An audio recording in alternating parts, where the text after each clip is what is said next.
and welcome to Good Grief, the podcast dedicated to demystifying and destigmatizing grief with compassion and humor.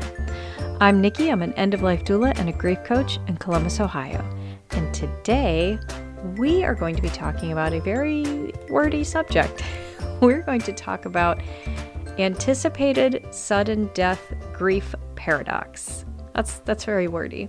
That's just a somewhat eloquent way of saying grief surrounding deaths that are sudden but still expected, and the paradox therein. As typical, I stumbled across an article that piqued my interest, and I wanted to make a podcast episode on it. I will link the article in the show notes. It is from the What's Your Grief blog, which is one of my favorites. And yeah, so we'll get to that in just a moment. Before we dive in, of course, as always, I have to remind you all of my Patreon. Yes, I'm asking you for money because I need it. I don't have any. No, I would love it if you'd support me over on Patreon.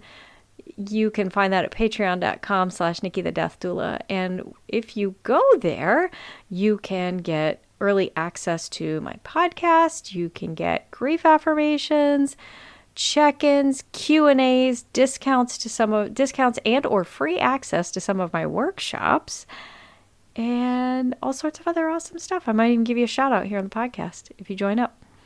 So check that out. There are different tiers, and at different tiers you get different benefits. So it would be helping me out a lot.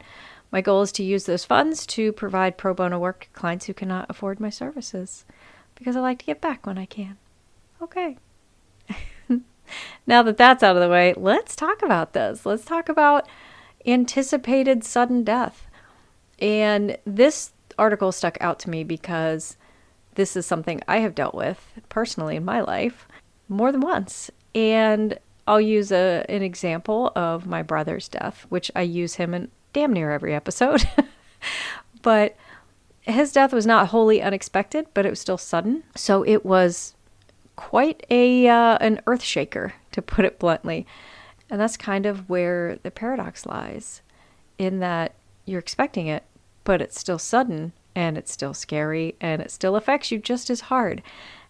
Working in hospice or working with clients as an end-of-life doula, I have heard so many people say, I knew whoever, I knew my person was dying, but I wasn't ready. We never are. We're never really ready.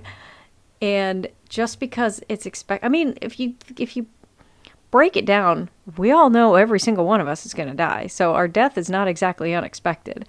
The manner and the time could be unexpected. It could be sudden. But I try not to share too many details. I'm not going to share names, but I had a client who had a prognosis of several months to a year left in her life, and she died very suddenly from something different than what her diagnosis was. She had one disease, but she ended up dying from a massive heart attack. So it was very different. That one, I guess you wouldn't call anticipated, because her manner of death was not what we all expected it would be. It was a complication. The heart attack was a complication from the illness that she had, but it's still, no one was expecting it that soon. So it was rather rattling for all of us. So let's break this concept down a little bit. Most of us are aware of what anticipatory grief is, and I had a whole episode on that, and I bring it up at other times as well. It's that grief you start having before the person's gone, while they're still with you, because you know their death is coming. And then there's the grief that comes with a sudden or shocking death. That is a very different type of grief. It's still grief, but it's very different. But when those two are mixed together, it's a little bit of a paradox, and it's very, very interesting. And it seems a little contradictory, hence the word paradox. But it really is, if you think about it, it makes total sense. You can prepare yourself for a loss and still be shaken by it, still be taken by surprise. But let's talk about how these anticipated sudden deaths might happen. So I gave a perfect example of someone who had an illness, but she died of something else. It was from a complication of her illness, but it still wasn't how we figured, how we all kind of thought she would go. But a lot of times with illnesses, something else might happen. It could trigger, like I said, a heart attack. Maybe somebody has some type of illness that is affecting their muscles, ALS, something like that, and they could tumble down the stairs well before they're anticipated to, reach their end of life, and, pardon me for being blunt, break their neck and die. Like, things like this could happen. Or, you could have been diagnosed with a terminal disease. Your doctor says your prognosis is not great, but it's not terrible. You've still got 3 to 5 years left of life. And then the next day you get hit by a bus. Okay. And pardon me for being a little blunt and or laughing, but these are things that can and have happened.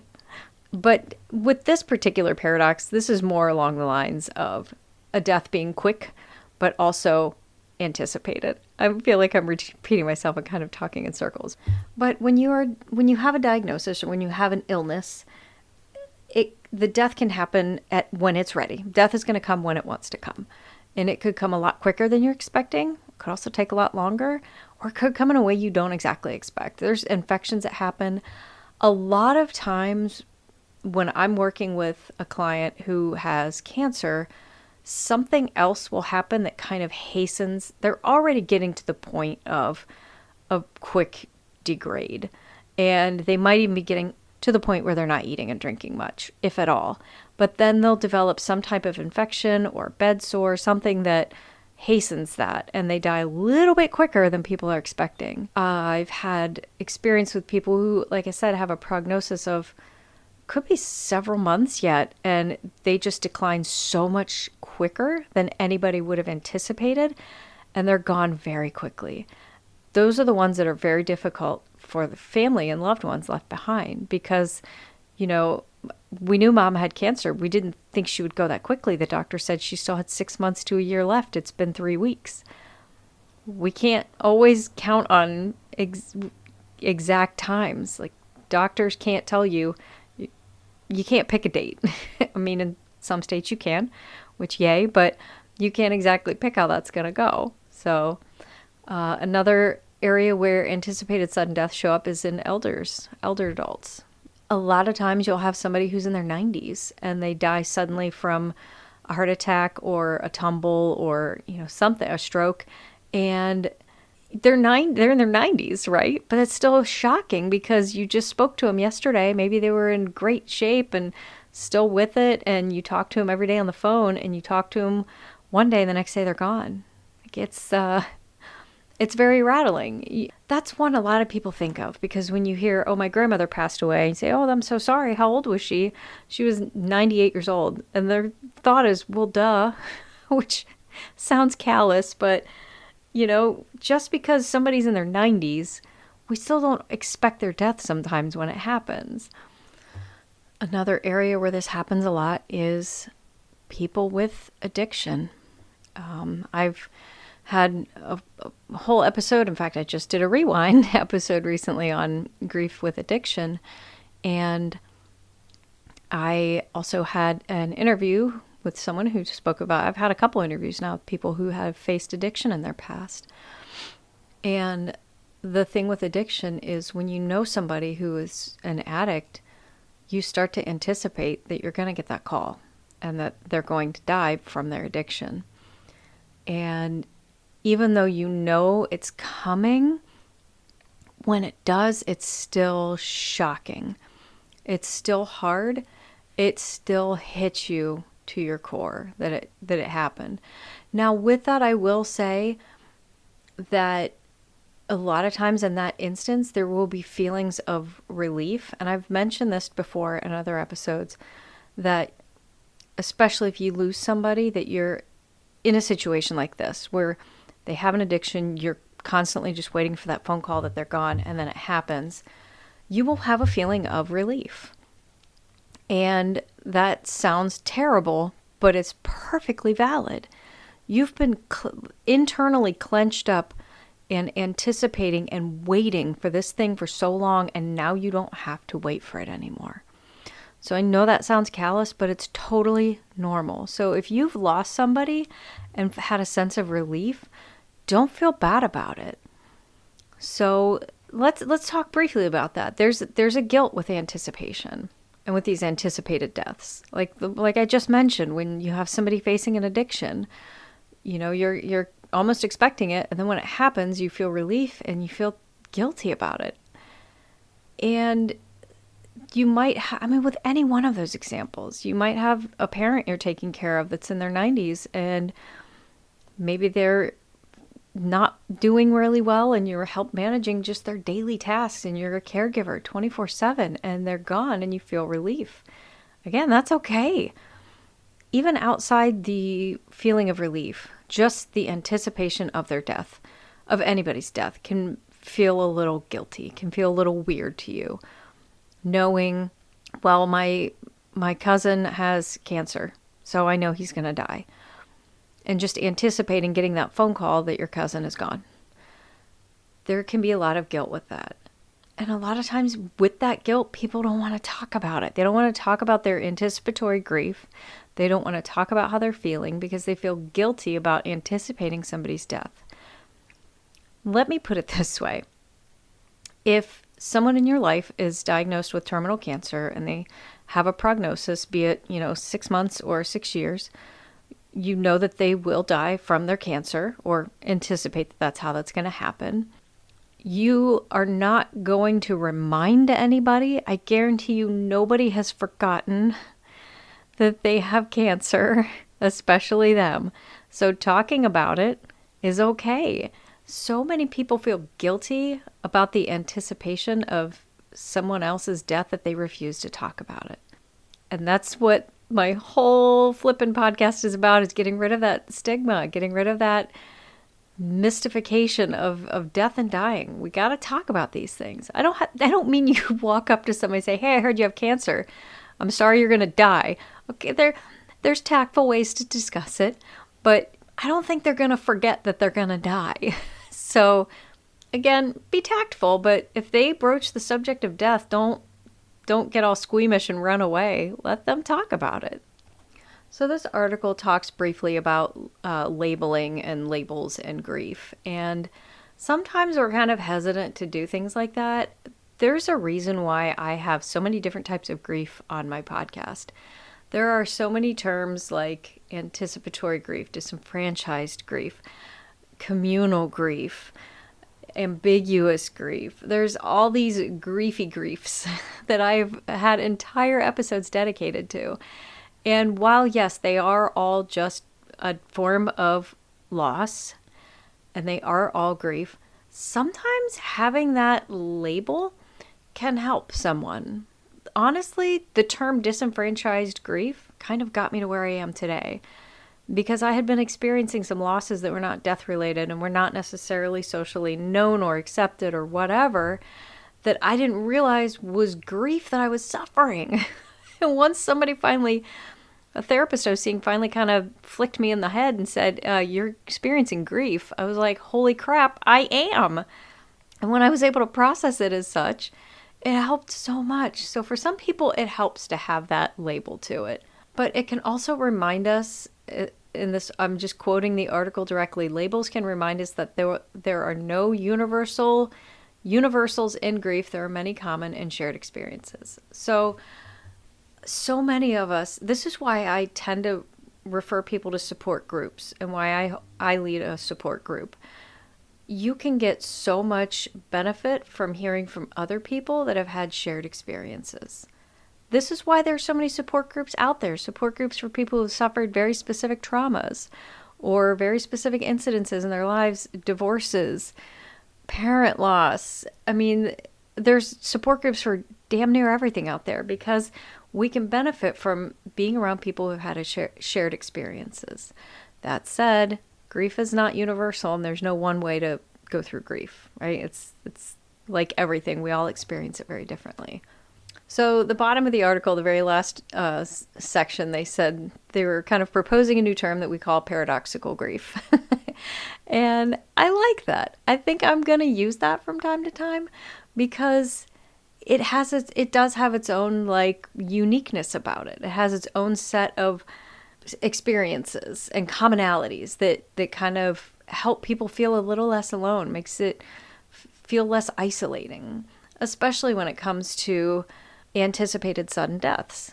To me, hearing from other people who have felt the same way I have about some paradoxical griefs that I've experienced was incredibly helpful. So I kind of dig the term. I think we should use it. So paradoxical grief, you guys, there it is. I'm not going to rename the episode, but we're just going to call it paradoxical grief.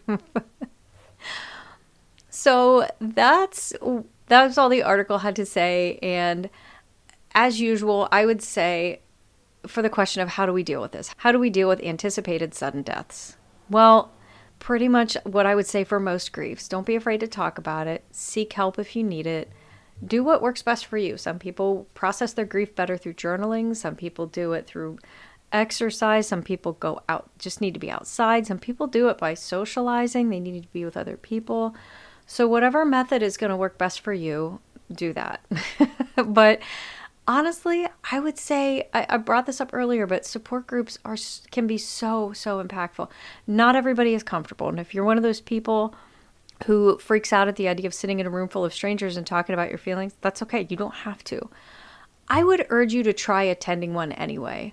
And for the most part in support groups, participation is not mandatory. As long as you're not, being judgmental or acting like an a-hole, people understand. Support groups understand that there might be somebody there who is scared to share their feelings. And that's okay. Listen. Sometimes just hearing from other people who might be feeling the same things you are can be so helpful. So check out a support group. If there's one that's niched down to whatever your specific type of grief is, go for it. I think that's a wonderful idea. Of course, you always have the option of hiring a grief coach, much like me, Nikki the Death Doula, who does grief coaching. So, all right. With that, it is now the end of the episode, and it is time for the Death Deck. Yay. Okay. Ooh, I'm going to shuffle the cards here. I'm going to draw one at random. Okay. So, the hardest part of caregiving for my terminally ill partner would be A, feeling helpless and unable to control everything. B, the physical challenge of caring for them 24/7. Or C, watching them in physical and emotional pain. Oh my God. This is my worst nightmare, but it's one of those things a lot of us will probably face at some point or another. We may have to be a caregiver for our significant other or partner. Honestly, for me, it would be a combination of A and C. I will fully admit I'm a control freak, and when I can't control something, it drives me up the wall. So feeling helpless and unable to control everything would be awful for me. But, I mean, depending on where I am with my health and physical ability, the physical challenge of caregiving, that's something I wouldn't be afraid to reach out for help for. I'm a much smaller person than my husband, so I can't move him. I wouldn't be able to pick him up.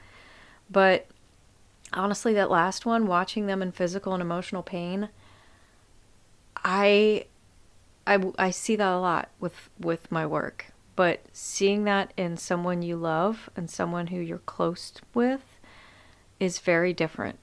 It's very, very different, and that would be excruciating for me to see him in physical and emotional pain. So, yeah, little A, little C, I think. What about you? I'd be curious to hear what you think. You can let me know. You can find me at nikkithedeathdoula.com. You can send me a message there. You can find me on the socials. I'm on Facebook, Instagram, and TikTok, all at Nikki the Death Doula. Podcasting is a little one-sided, so I get a little lonely over here. I rarely hear from my listeners. So I'd love to hear from you. Tell me your answer to the Death Deck questions. Or just say hi. Please. I'm just kidding. Okay. If you like this episode, please tell a friend. Please rate and review me on whatever platform you are listening to this podcast on. It is really helpful for the algorithms to help other people find me. And more importantly, word of mouth is huge. Just by somebody, almost every podcast I listen to is because somebody's like, oh, you would love this, right? So find somebody you know that you think would love this podcast and tell them about it. Thank you. I appreciate that. And you, like I said, you can find me on the socials. Give me a follow there. Maybe interact with my posts. Again, I'm not looking for ego strokes here. This is how I want more people to find this helpful so I can help more people. And I can't do that because that's how algorithms work. I can't force it. So there you go. That was my rant for the day. Thank you so much for tuning in. I hope you have an absolutely amazing week. And remember, as always, your grief is yours. Your feelings are valid. And grief doesn't always have to suck.